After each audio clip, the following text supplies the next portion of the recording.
Won't you take me back to Tennessee? The award-winning Tennessee WildCast is on the air with the latest info about hunting, fishing, boating, wildlife watching, and all things outdoors. This episode is brought to you by GSM Outdoors, whose vision is to preserve the sportsman's legacy, fuel innovation, and enable the next generation of outdoor enthusiasts. Think outside. That's where you'll find us. Now, make welcome your host, Jason Harmon. Hello, everybody, and welcome to this edition of Tennessee WildCast. We're glad you're tuning in. Thanks for watching. Thanks for listening. We got an awesome show lined up for you today. It's all about urban hunting, and Mr. Barry Cross is helping me co-host. Absolutely. I'm glad to be here. You know, and we got turkey season coming up. The youth hunt's going to be April 5th and 6th, yep. And then opening day is April 12th. So, you know, a lot of hunting's coming up right around the corner, and I wanted to mention, you know, if you didn't get that hunter education, there's still some time. There's still classes out there. So go online, look at tnwildlife.org, find a hunter ed class near you. I want to also say, anytime you got a young hunter or a new hunter, that in-person class is valuable. You can take it online now, but that in-person class is a good class to have. Nothing like learning hands-on, right? No, absolutely not. Well, today it's all about hunting. I mentioned urban hunting, but we have Mr. Lee Ellis with us today from Seek One, which I'm excited to have in studio. I know if you follow this show, you follow hunting, you've probably seen him on YouTube and Facebook and Instagram and things like that. But, man, it's just great to have you in studio today. Yeah, no, I'm happy to be here. I got to start off by saying y'all's intro is pretty awesome. Thanks. We were kind of joking earlier about my podcast, and it's like we don't got none of that. That was cool. Well, if you don't know how to find Seek One, we'll throw this out here. Lee Ellis is the founder, but you can watch at Seek One Productions on YouTube, Seek Number One Productions on Facebook and Instagram, probably any podcast platform. Yeah, we don't do too many podcasts, but we get them up randomly, so you just kind of get them as they come, I guess. Yeah.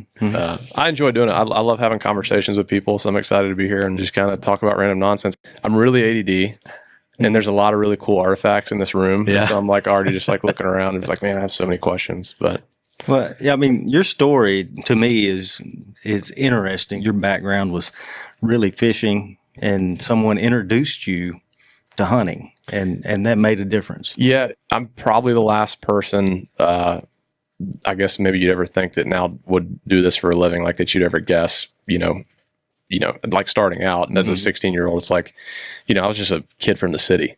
Mm-hmm. And my grandfather was just loved fishing. And so he's from a real small town where my dad's from in South Carolina, and we'd always go see them, you know, Easter, stuff like that. And so he would take me fishing. It definitely skipped a generation with my dad. Mm-hmm. My dad moved to Atlanta, and he started doing like some small pizza restaurant type stuff. And he kind of did a bunch of different odd jobs, but landed on doing pizza restaurants. Mm-hmm. And it just skipped a generation with him. So like, you know, my dad loves sports. He loves the Braves. He loves all, you know, ate up with sports. But, you know, it was really my grandfather that every time we go see him, we would go fishing. And that was kind of my first, you know, love was, or at least introduction to the outdoors was fishing with my grandfather. Right.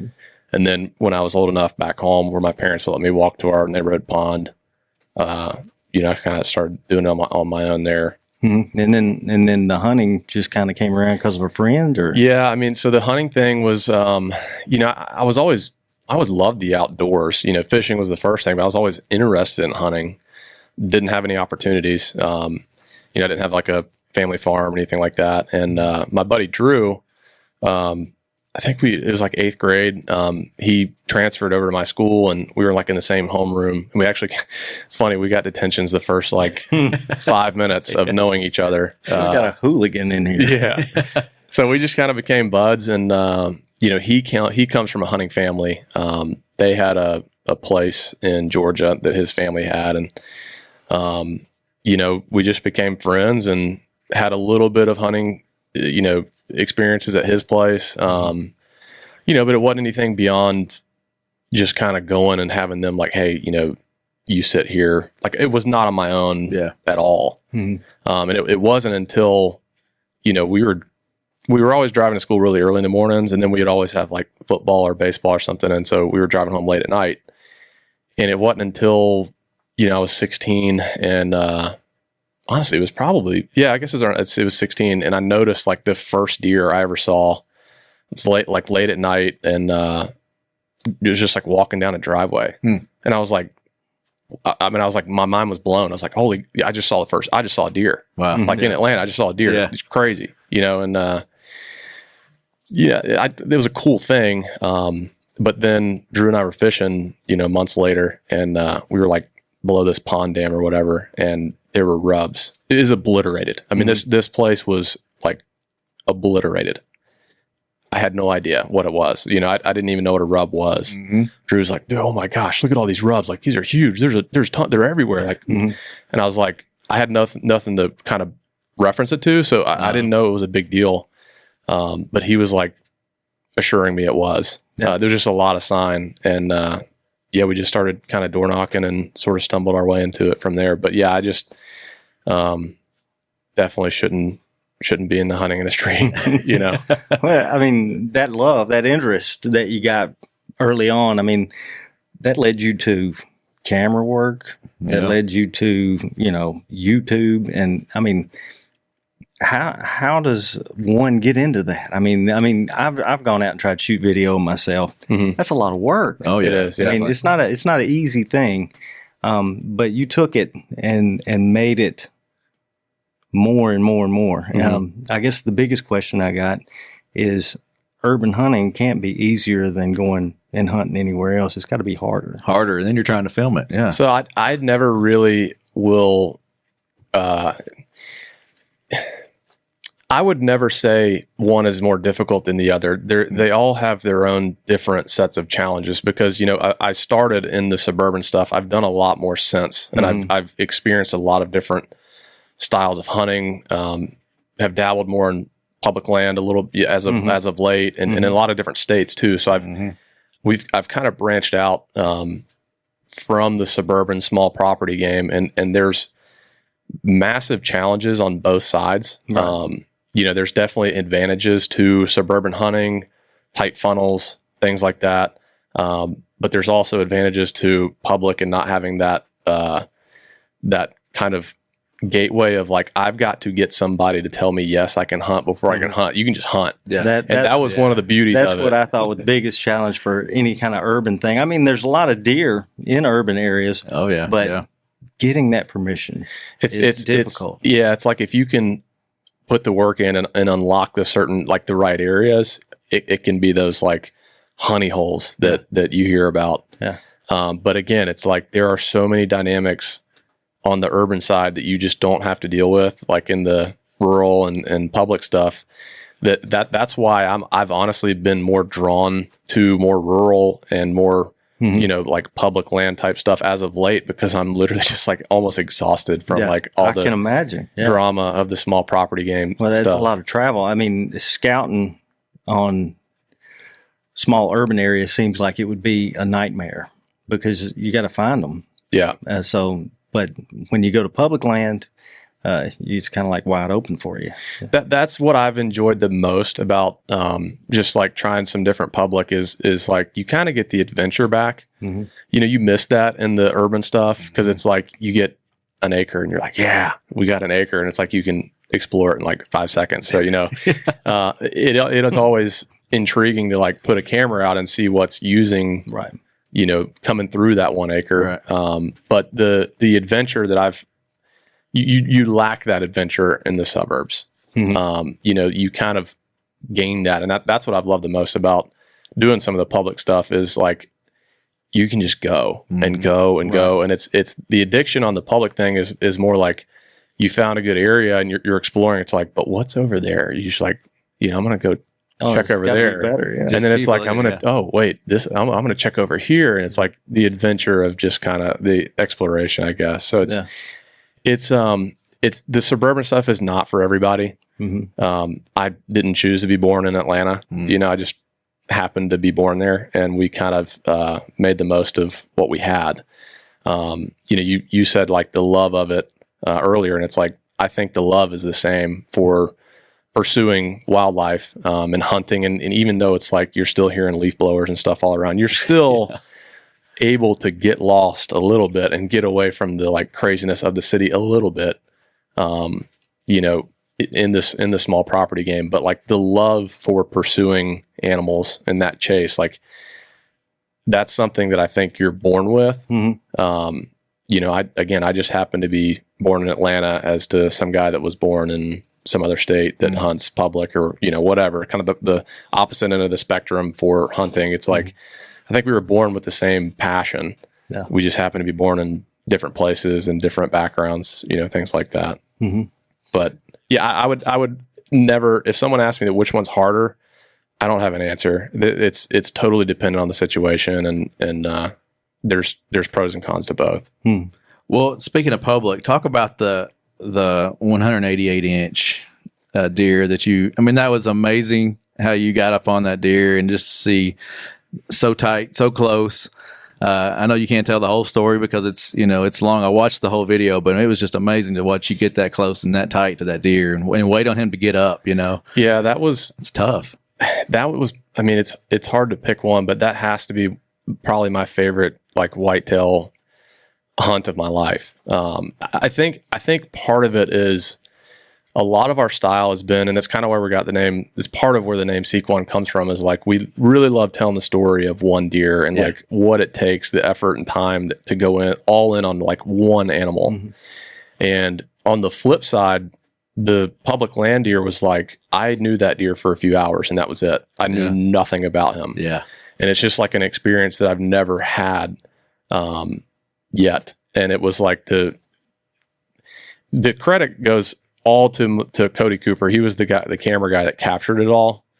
Like what he captured was amazing. And I didn't realize what had happened. I knew I'd shot the deer, but I didn't know what that he had like captured. He got it all, yeah. And so when he showed me after, I was like, oh my gosh, this is like got to be some of the best footage I've ever seen. Yeah. And like credit 100% goes to him. But that one just meant something different to me. Just it was like, you know, you're stepping outside your comfort zone a little bit, going on public land. I don't have a ton of experience on public. It's mostly been door knocking stuff, but to kind of stumble into that and like it was so unexpected. It just sort of was a different like feeling in a sense. It's kind of hard to describe because like when you're chasing one deer, it's like you kind of build a relationship in a sense, like a romance in a sense, like with that deer. And it's like, you know what you're chasing, you know what you're after, you know where his home is, where he's feeding. So like, you know, you have him on camera, like you're chasing that deer. So when you see him and you're like, if you cross paths with him and you take that deer, it's like, it's a very rewarding feeling to have put that much effort into that particular animal, but you're not surprised, you know, like you kind of know what he is. That deer was like, when I first saw him and I'm glassing him like across a canyon, like I knew he was a big deer, but I thought he was like a 160. Yeah. And then when we walked up on him, like just the shock of it all. No shrinkage on that. No, not at all. And, you know, it was just like the surprise of it. It was just, I don't know, it's a very different experience. And like that one moment I think is what we all, like every bow hunter dreams of, is like a spot and stalk on a deer like that. And it's like, I had it, I've experienced it. And it's like, now my level of addiction has gone even higher. Cause like, I want to live that one more time. Yeah. I think that video really teaches a lot of people. I mean, it really educates on how to get around to the right side of the deer, play the wind. I mean, the way he was sitting in his head, you know, it's just amazing. I think just how you were able to pull that off. And like I said, having that much public land, it's easier to get around it. You know, it'd be different if you had an acre behind a house in a neighborhood. But yeah, man, it's awesome. A lot of times those deer, like in the suburbs, if you see one like that, he's untouchable. You know, he's living on somewhere where it will never be hunted. But yeah, that one was like, it was the stars aligning on so many levels, because it was like the wind, the conditions and everything, like everything was perfect. And you know, it's like I've learned a lot in the small property stuff, door knocking stuff, and a lot of it does translate over. And so, you know, I knew my access is obviously going to be really important on getting in on that deer. So we, played the wind right, but we also kept, there was just like a little knob, and there was a couple of them, like little hills. And it was like, we just, used each hill and kept the little hill in between us and him. And we walked right to him. And it really only got hairy when we had to creep around the right side and get in this little ditch to get to the final spot where I was going to wait him out at. Mm-hmm. There was only like 10 yards there that was a little dicey. The whole rest of it, I could have been done jumping jacks to get right to him. But it was, seeing him, putting him to bed, and then studying a map, getting the right plan and the approach to get in on him. But the wind and rain, it was like, if you don't have that, good luck. It was like the stars aligning on multiple levels. But like winning the lottery, you play so much, you exactly, lose a lot, but on this occasion, you were able to make it happen. So. Yeah. I can't say that there wasn't a little bit of satisfaction in. My expectation was I was going to hunt like a 120, 130, like anything that just like got me excited. Mm-hmm. I wasn't chasing anything particular. It was just like, you see something you like, go after them. Right. And day and age of social media, like you get a lot of mixed opinions, and there were a lot of people that were like, this is actually really funny. I'll give you a very specific comment, not to get too in the weeds, but we did, I think it was when we did the Ohio video, someone left a comment that was like, I'm not impressed. Like the second that he kills any deer over 150 on public, I'll Venmo him $10,000 right now. And it was full of responses of people that were like, he just did that. Yeah. So there was a little bit of satisfaction of kind of being like proving some of the, kind of negativity wrong a little bit on that public land one. But I would say that like, that's not the fuel to my fire. Like I love deer hunting and I'm longing for different experiences. And that was kind of what that was just longing for something different, and like magic happened. Well, we're going to, so we don't run out of time. I know we can't tell all the stories. You can go watch some of Lee's stuff, go watch all of it. It's all amazing. But talk about that Ohio deer. Yeah. That was private land, right? Mm-hmm. Yeah. So, and it's a little bit different. It seemed more, you were on farms more than you were. It was super rural neighborhoods. Yeah. So touch on that one a little bit. Share with that. Yeah. I mean, and I say like there's things that translate over across the board for deer and just their behaviors, their tendencies, things like that. There's whether they're born in this environment, that environment, there are things that they are doing that they're born with. Now, obviously, there's different behaviors because of your surroundings. But deer, in my opinion, like they are always looking for the little nook and crannies where they can get where they're left alone. Avoiding pressure. Sometimes it's on public, like maybe it's really close to a road where people are going right by, and that little zone is just being left alone. Maybe it's going way deeper than everybody else, and it's like that deer's found this area that he's being left alone. The same thing applies in the suburbs. Same thing happens in rural places. In that particular case, it was mostly farmland. Pretty much every single place was hunted. I mean, this deer was hunted to death. There were, when you're driving around over there, you're seeing corn piles, ground blinds, stands, like everywhere. And I was always like, it's a short season too, right? It's a long season. Well, it comes in October, but it goes into February. Okay. It's a pretty long season. And I don't know how long their gun season is, but I'm just like, I don't understand how this deer is alive, like in this area. Someone surely had to have gotten lucky. This deer wanders out, they got a rifle, like something follows a doe, like, but I was just like, I don't understand. This deer, like, must be smart. He's just smart, yeah. And he had a little nook and cranny place that he lived. And I think he spent a ton of his time there. I think all of the pressure from all these other farms that he was experiencing, it pushed him into this one little place. And it was a little peninsula on a river. And this old couple owned like 2 acres, 3 acres. And I drove by it 100 times. I mean, just out there door knocking. And it was just never a place that you would be like, yeah, that's where he's at. And it was an overlooked little nook and cranny place. And I knocked on the door. They'd never been asked. And I had no idea at the time, but that deer lived there. Like he was coming back to that peninsula. I don't know if it was every day, but it was most days for that time of year. And it was like, I think that was his little refuge where he could just like, he had any bad experience, he'd go right back to that. And he was just so confident that he couldn't be touched there that like, you know, that was what kind of unlocked the key to that deer. Yeah. Like 100 yards from the house, right? I less. mean, okay. Probably less. Wow. Well, probably 100 yards as the crow flies from the house, but 50 yards from where their back lawn ended, pretty much. And so I mean, it's just like the same things, you know, like things I've learned growing up on the urban small property stuff have translated over to a lot of other places. And I think having a different approach or different lens, looking at things differently, you know, coming from the small property game, like some of my biggest deer have come on an acre, 2 acres that back up to obviously more. But seeing that 2 acre place, it was like, I've killed plenty of deer on properties that big. Like you could totally kill a deer there, and it happened there. So it was, I just think having the lens, maybe I just looked at a map a little bit different than the average guy that thinks, you know, the bigger the property, the better it is. So, well, I may be getting some stories mixed up here, but with that hunt, you got in there and then you were sneaking up the tree and bumped him. It bumped him. Yeah. So go watch that. Yeah. I mean, I bumped him. To this day, I don't know if he really knew what it was. Okay.